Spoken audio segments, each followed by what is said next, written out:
Chempionlik poygalari oradagi farqlar sabab qulamaydi. Kimdir yutmay qo'ysa tugaydi. Hammaning e'tibori jadvalda, lekin jadvalda hech qanday hikoya yo'q. To'g'ri, Arsenal oldinda, lekin oxirgi 5 ta o'yinda faqat bitta g'alaba, atigi 3 ta gol urgan. Bu oraga ochilgan qandaydir farq emas, aniq sekinlashish va sekinlashning bundan zo'r misoli yo'q shu bugun. Manchester City'ning ularga bitta o'yinda yetib olishi ham shart emas. Ularga Arsenal shunaqa sekinlashish ruhida davom etsa bo'ldi. Oradagi farq o'z-o'zidan yo'qoladi.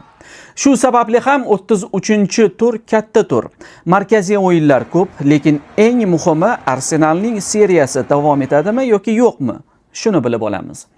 Chunki bosim har tomonga tarqab bo'ldi.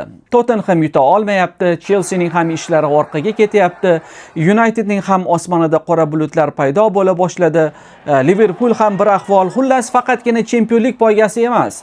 Bu katta bosim ostidagi jadval poygasi deb bemalol aytish mumkin. Demak, manzara shu. Bu hafta chempionlik poygasini hal qilmaydi, lekin kim harakatga o'tganini-yu, kim taslim bo'layotganligini aniq ko'rsatib beradi.